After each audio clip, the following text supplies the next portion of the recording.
រៀបសួរលោកគ្រូអ្នកគ្រូសិស្សនិស្សិតនៅទស្សនិកជនអត់ទស្សនវិជ្ជានេះពួកយើងមកវិខិតនៅវិទ្យានៃវិស័យវិទ្យាសាស្ត្រឆ្លើយតបថ្មីដែលនឹងធ្វើការនិយាយអំពីប្រធានបទខ្លឹមរបស់ពួកយើងដែលមានចំណងជើងថាជំរឿនលំហាត់សម្រាប់ប្រកួតគណិតវិទ្យាអន្តរជាតិកម្រិតទី10ខ្ញុំបាទឈ្មោះអែមគុណរិនជាប្រធានក្រុមនិងខ្ញុំរិទ្ធសុភាវិតាជាអនុប្រធានក្រុមខ្ញុំបាទឈ្មោះសញ្ញាសៀអមរាជជាសមាជិកក្រុមដូចនេះសូមទស្សនាដោយតទៅសារភ្ជាប់ពីប្រធានបទស្រាវជ្រាវផ្សព្វជុំទី1បានបង្ហាញថាគណិតវិទ្យាគឺជាមូលដ្ឋានគ្រឹះមិនអាចខុសបានសម្រាប់អភិវឌ្ឍគ្រប់វិស័យទាំងអស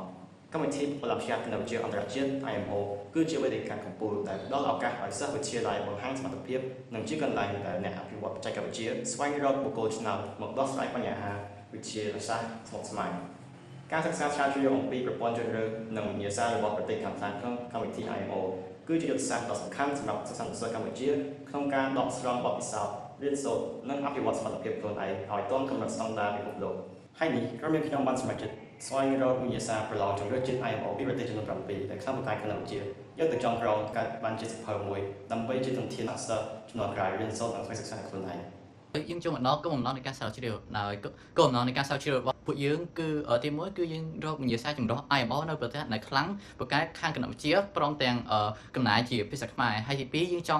ង់ក្រងវាទៅជាវិញ្ញាសានិងកំណែទាំងនោះហើយបន្ទាប់មកបូកសរុបទៅជាសៀវភៅលំហាត់កំណែមួយក្បាលហើយបន្ទាប់មកទី3យើងចង់បោះពុម្ពនិងផ្សព្វផ្សាយសៀវភៅដើម្បីជាឯកសារសម្រាប់សិស្សកម្ពុជាយើងយកទៅសិក្សាស្រាវជ្រាវនិងបំពេញសមត្ថភាពខ្លួនឯងសារៈសំខាន់នៅក្នុងការស្រាវជ្រាវទៅលើប្រធានបទមួយនេះគឺមានដូចជាទី1គឺវាលើកទឹកចិត្តសិស្សកម្ពុជាឲ្យចង់រៀនគណិតវិទ្យាហើយទី2គឺវាអាចអភិវឌ្ឍសមត្ថភាពគណិតវិទ្យារបស់សិស្សដែលបានមើលសៀវភៅរបស់យើងហើយទី3ក៏វាបង្កើនមហិច្ឆតាប្រឡង IMO ដល់សិស្សកម្ពុជាផងដែរហើយទី4វាផ្ដល់កម្រិតពិចារណាក្នុងការរៀបចំការអប់រំគណិតវិទ្យាក៏ដូចជាប្រៀបធៀបចម្រុះជ្រើសរើសជាតិដែលសមស្របនឹងប្រទេសកម្ពុជ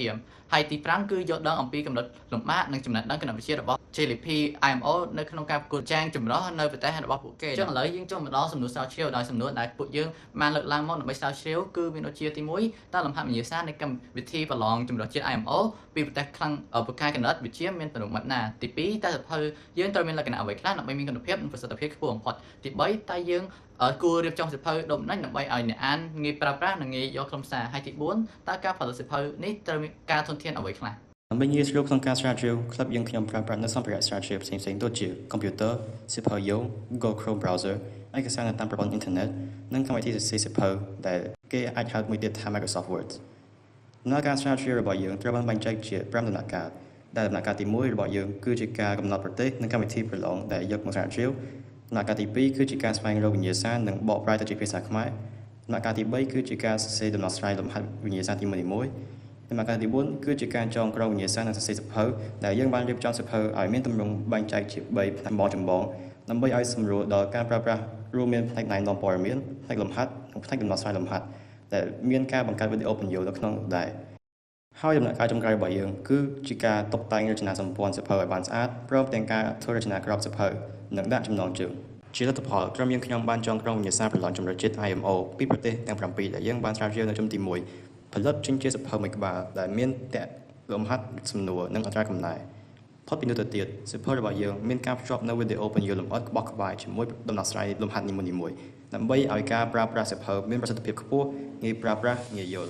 បន្ទាប់ពីយើងធ្វើការសរុបលទ្ធផលការស្រាវជ្រាវហើយយើងចូលទៅកាន់សេចក្តីសន្និដ្ឋាននិងអនុសាសន៍ចំទី1នោះគឺសេចក្តីសន្និដ្ឋានដែលសេចក្តីសន្និដ្ឋានរបស់ពួកយើងនឹងគឺធ្វើការពឹងផ្អែកហើយឆ្លើយតបជាមួយនឹងសំណួរស្រាវជ្រាវដែលយើងបានដាក់នៅចំណាក់ដើមនៃការស្រាវជ្រាវរបស់យើងដែលសំណួរទី1ហ្នឹងគេសួរយើងថាតើលំហាត់វិញ្ញាសាប្រឡង IMO ចំនួនជាតិពីបណ្ដាប្រទេសខ្លះហ្នឹងមានទម្រង់បែបណាចឹងយើងដឹងហើយថាលំហាត់វិញ្ញាសាបែបអន្តរជាតិតែតែមានទម្រង់ខុសប្លែកពីយើងប៉ុន្តែអីដែលវាមានលក្ខណៈមួយតែវាស្រដៀងគ្នាហ្នឹងគឺវាមានកម្រិតលំបាកខ្លាំងហើយវាពិបាកជាងវិញ្ញាសាជាតិឬក៏វិញ្ញាសាទូទៅដែលយើងបានស្វែងយល់ធ្វើចូលតាមចំនួនស្រាវជ្រាវទី2ហ្នឹងគឺតើសៀវភៅរបស់យើងហ្នឹងត្រូវមានលក្ខណៈដូចម្ដេចដើម្បីឲ្យយើងហ្នឹងមានតែប្រសិទ្ធភាពហើយជាមួយនឹងគុណភាពចឹងដើម្បីឲ្យសៀវភៅរបស់យើងហ្នឹងមានលក្ខណៈល្អមានគុណភាពល្អហើយមានគុណភាពហ្នឹងយើងត្រូវរៀបចំក៏ដូចជាចាត់ចែងឲ្យបានល្អទាំងផ្នែករចនាសម្ព័ន្ធហើយជាមួយនឹងការបកប្រែដោយយើងធ្វើការបកប្រែវាជាខ្មែរហើយរៀបវាហ្នឹងឲ្យបានល្អដោយវាមានបណ្ដុំវិញ្ញាសាផ្សេងមានបណ្ដុំអត្រាកំណែផ្សេងដែលទី3សំណួរទី3ហ្នឹងគឺយើងសួរថាតើយើងគួររៀបចំសៀវភៅហ្នឹងដើម្បីឲ្យអ្នកអានហ្នឹងគាត់មានស្រួលក្នុងការប្រើប្រាស់ហើយជាមួយនឹងងាយស្រួលយល់នៅក្នុងក្រុមសារហ្នឹងចឹងវាសម្រៀងទៅនឹងសំណួរមុនដែរដើម្បីឲ្យអ្នកអានគាត់អាចឆាប់យល់ងាយប្រើប្រាស់នឹងសៀវភៅមួយហ្នឹងបានយើងត្រូវរៀបចំវាឲ្យបានល្អដោយយើងដាក់ តម្លៃដោយឡែកពីគ្នាមានចំនួនផ្សេងមានរចនាផ្សេងហើយចំនួនមួយហ្នឹងគឺច្បាស់លាស់មានបន្តមានអីខំត្រូវហើយចំណែកឯចំនួនស្រាវជ្រាវចុងក្រោយវិញគឺយើងសួរថាតើការផលិតសភៅហ្នឹងវាត្រូវការធនធានអីគេខ្លះចង់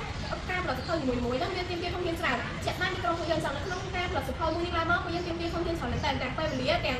កម្លាំងកាយនិងកម្លាំងចិត្តដោយយើងត្រូវការពេលវេលានៅក្នុងការអង្គុយបកប្រែចង់ក្រមវាក៏ដូចជាត្រូវការអ៊ីនធឺណិតកុំព្យូទ័រតខ្លួនហើយជាមួយនឹងការងារមួយចំនួនទៀតបន្ទាប់ពីសេចក្តីសន្និដ្ឋានយើងចូលទៅកាន់ចំណុចមួយទៀតគឺការតជាមួយនឹងអនុសាសន៍សម្រាប់ការអនុវត្តពួកយើងធ្វើវាឡើងមកហ្នឹងសម្រាប់អ្នកដែលគាត់រៀបចំ IMO ហ្នឹងក៏មិនចាំងឬក៏ជាគំនិតមួយផ្នែកចូលរួមដើម្បីដោះស្រាយបញ្ហាក៏ដូចជាការលម្អទៅលើប្រព័ន្ធប្រឡងដែលមានកន្លងមកហើយមួយទៀតហ្នឹងគឺសម្រាប់សិស្សនិស្សិតដែលគាត់ទទួលបានសភៅមួយហ្នឹងចង់យកទៅអនុវត្តហ្នឹងគឺមានភាពងាយស្រួលចំណែកឯប្រសិនក្នុងការស្រាវជ្រាវបន្តដោយសារតែក្រុមរបស់យើងខ្ញុំហ្នឹងបានផ្ដោតសំខាន់ទៅលើតែវិញ្ញាសាមកពីប្រទេសដែលជាប់នៅក្នុង top 7នោះទេអញ្ចឹងបើសិនជាក្រុមអ្នកចង់ស្រាវជ្រាវបន្តទៀតហ្នឹងគឺក្រុមពួកខ្ញុំសូមសំណពរឲ្យធ្វើការស្រាវជ្រាវហើយផ្ដោតខ្លឹមសារហ្នឹងទៅលើវិញ្ញាសាមកពីប្រទេសដទៃចុងបញ្ចប់ពួកយើងសូមអរគុណកាន់តែអរគុណដែលបានទស្សនាវីដេអូនេះពីដើមដល់ចប់ដែលយើងទៅដាក់សូមអរគុណសូមជម្រាបលា